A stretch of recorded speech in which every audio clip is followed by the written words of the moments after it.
I think all of us have been interested in, at one time or another, in the romantic mysteries of all those societies that collapsed, such as the Maya, classic Maya in the Yucatan, the Easter Islanders, the Anasazi, Fertile Crescent Society, Angkor Wat, Great Zimbabwe, and so on. And within the last decade or two, archaeologists have shown us that there were environmental problems underlying many of these past collapses. But there are also plenty of places in the world where societies have been developing for thousands of years without any sign of a major collapse, such as Japan, Java, Tonga, and Tikopia. So evidently, societies in some areas are more fragile than in other areas. How can we understand what makes some societies more fragile than other societies? The problem is obviously one relevant to our situation today, because today as well there are some societies that have already collapsed, such as Somalia and Rwanda and the former Yugoslavia. There are also societies today that may be close to collapse, such as Nepal, Indonesia, and Colombia. What about ourselves? What is there that we can learn from the past that would help us avoid declining or collapsing in the way that so many past societies have? Obviously, the answer to this question is not going to be a single factor. If anyone tells you that there's a single factor explanation for societal collapses, you know right away that they're an idiot.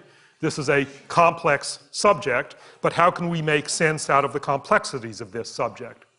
In analyzing societal collapses, I've arrived at a 5-point framework, a checklist of things that I go through in trying to understand collapses. And I'll illustrate that 5-point framework by the extinction of the Greenland Norse society. This is a European society with literate records, so we know a good deal about the people and their motivation. In AD 984, Vikings went out to Greenland, settled Greenland, and around 1450 they died out, the society collapsed, and every one of them ended up dead. Why did they all end up dead? Well, in my 5-point framework, the first item on the framework is to look for human impacts on the environment, people inadvertently destroying the resource base on which they depend. And in the case of the Viking Norse, the Vikings inadvertently caused soil erosion and deforestation, which was a particular problem for them because they required forests to make charcoal, to make iron, so they ended up, an Iron Age European society, virtually unable to make their own iron. A second item on my checklist is climate change. Climate can get warmer or colder or drier or wetter. In the case of the Vikings in Greenland, the climate got colder in the late 1300s and especially in the 1400s. But a cold climate isn't necessarily fatal because the Inuit, the Eskimos inhabiting Greenland at the same time, did better rather than worse with cold climate, so why didn't the Greenland Norse as well? The third thing on my checklist is relations with neighboring friendly societies that may prop up a society, and if that friendly support is pulled away, that may make a society more likely to collapse. In the case of the Greenland Norse, they had trade with a mother country, with Norway, and that trade dwindled, partly because Norway got weaker, partly because of sea ice between Greenland and Norway. The fourth item on my checklist is relations with hostile societies. In the case of Norse Greenland, the hostiles were the Inuit, the Eskimos sharing Greenland with whom the Norse got off to bad relationships.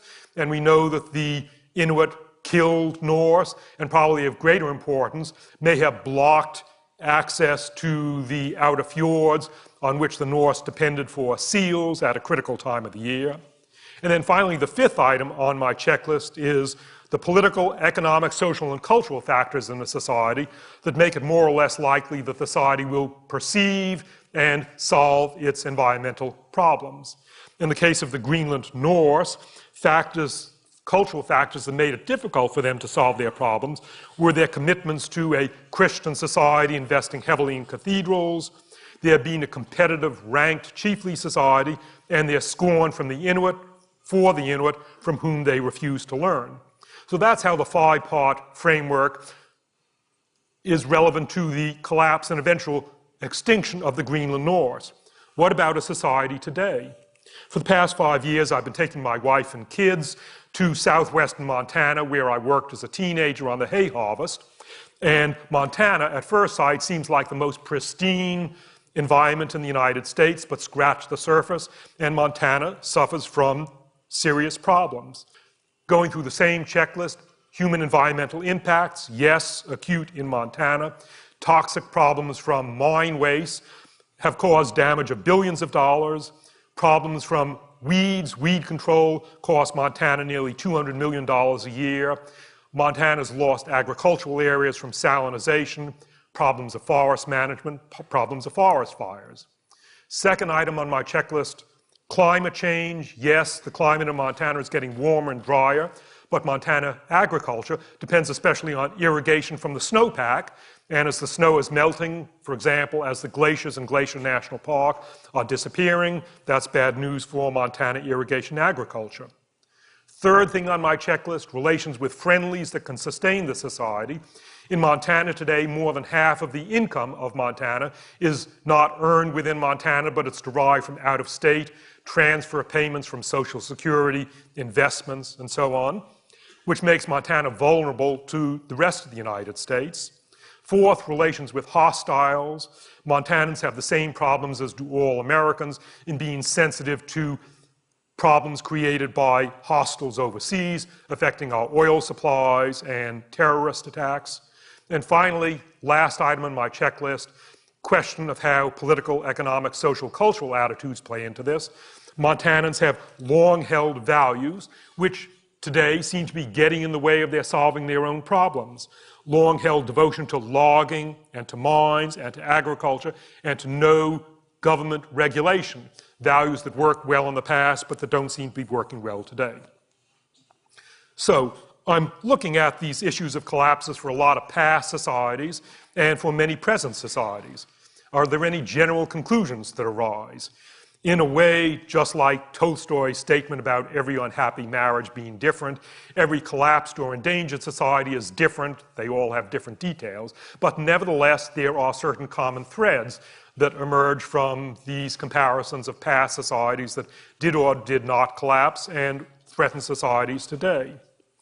One interesting common thread has to do with, in many cases, the rapidity of collapse after a society reaches its peak.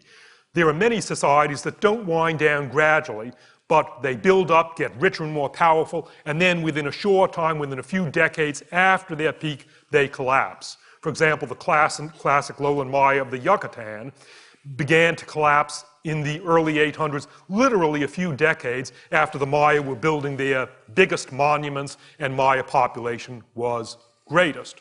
Or again, the collapse of the Soviet Union took place within a couple of decades, maybe within a decade, of the time when the Soviet Union was at its greatest power. An analog would be the growth of bacteria in a petri dish. These rapid collapses are especially likely where there's a mismatch between available resources and resource consumption, or a mismatch between economic outlays and economic potential.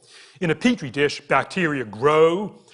Say they double every generation, and 5 generations before the end, the petri dish is 15/16 empty, and then the next generation is 3/4 empty, and the next generation half empty.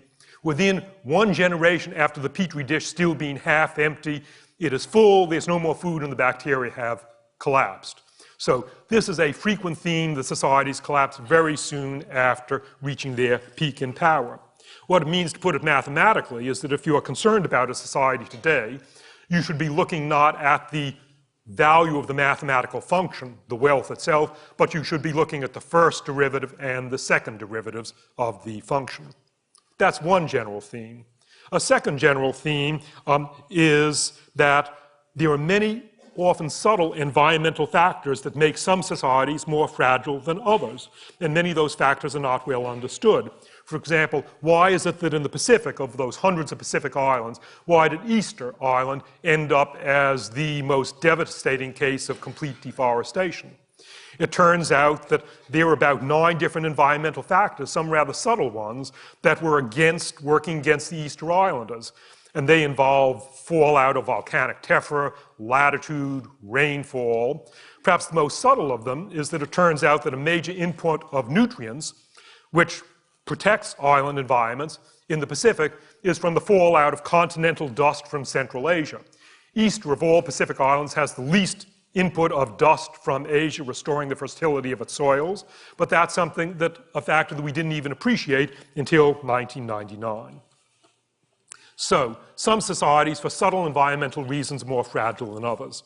And then finally, another generalization, because I'm now teaching a course at UCLA to UCLA undergraduates on these collapses of societies.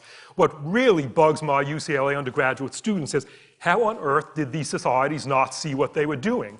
How could the Easter Islanders have deforested their environment? What did they say when they were cutting down the last palm tree? Didn't they see what they were doing? How could societies not perceive the impacts on the environment and stop in time?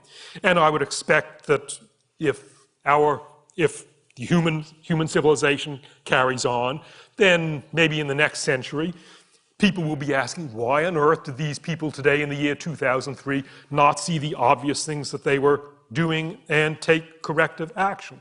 It seems incredible in the past. In the future, it'll seem incredible what we are doing today. And so I've been trying to develop a hierarchical set of considerations about why societies fail to solve their problems, why they fail to perceive the problems, or if they perceive them, why they fail to tackle them, or if they fail to tackle them, why they fail to succeed in solving them. I'll just mention two generalizations in this area. One blueprint for trouble, making collapse likely, is where there's a conflict of interest between the short-term interests of the decision-making elites and the long-term interests of the society as a whole, especially if the elites are able to insulate themselves from the consequences of their actions. Where what's good in the short run for the elite is bad for the society as a whole, there's a real risk of the elite doing things that will bring the society down in the long run. For example, among the Greenland Norse, a competitive rank society, what the chiefs really wanted is more followers and more sheep and more resources to outcompete the neighboring chiefs. And that led the chiefs to do what's called flogging the land, overstocking the land, forcing tenant farmers into dependency. And that made the chiefs powerful in the long run, but led to the society's collapse in the short run, but led to the society's collapse in the long run. Those same issues of conflicts of interest are acute in the United States today, especially because the decision makers in the United States are frequently able to insulate themselves from consequences by living in gated compounds, by drinking bottled water, and so on.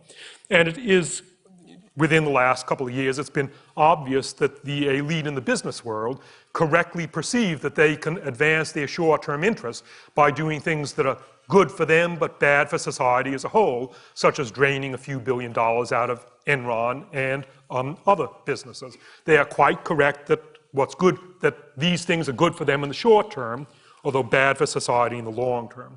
So that's one general conclusion about why societies make bad decisions, conflicts of interest. And the other generalization that I want to mention is that it's particularly hard for a society to make, quotes, good decisions when there is a conflict involving strongly held values that are good in many circumstances, but are poor in other circumstances. For example, the Greenland Norse, in this difficult environment, were held together for 4.5 centuries by their shared commitment to religion and by their strong social cohesion. But those two things, commitment to religion and strong social cohesion, also made it difficult for them to change at the end and to learn from the Inuit. Or today, Australia.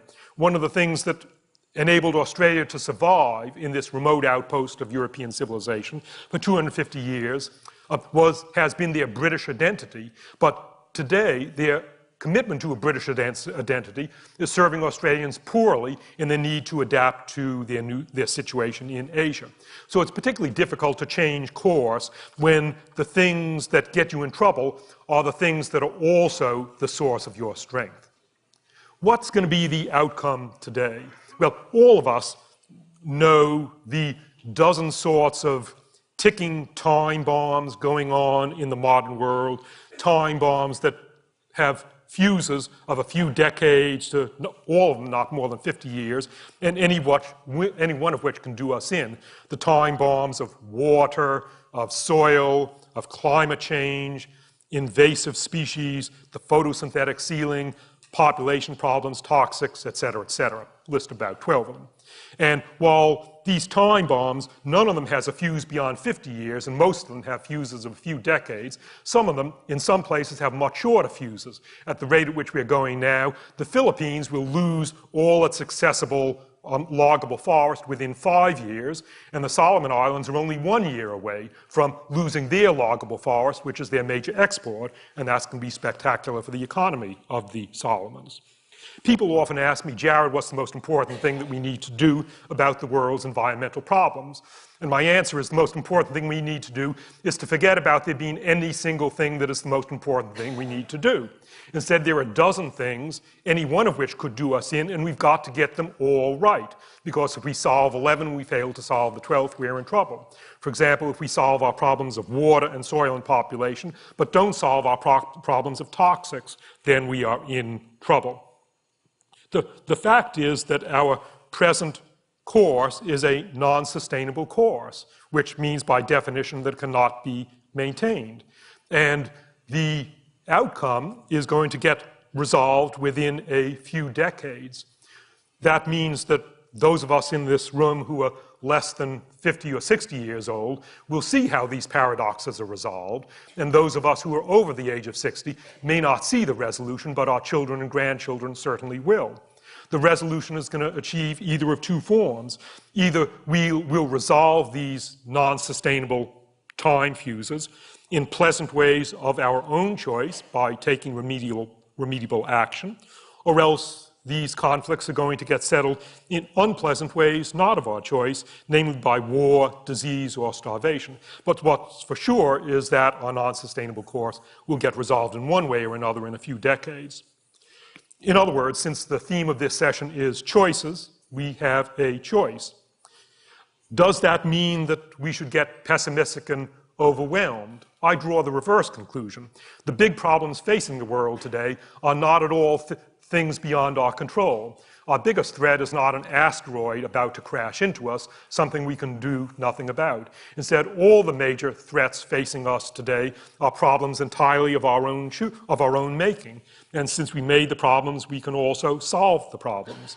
That then means that it's entirely in our power to deal with these problems. In particular, what can all of us do? For those of you who are interested in these choices, there are lots of things you can do. There's a lot that we don't understand and that we need to understand. And there's a lot that we already do understand but aren't doing and that we need to be doing. Thank you.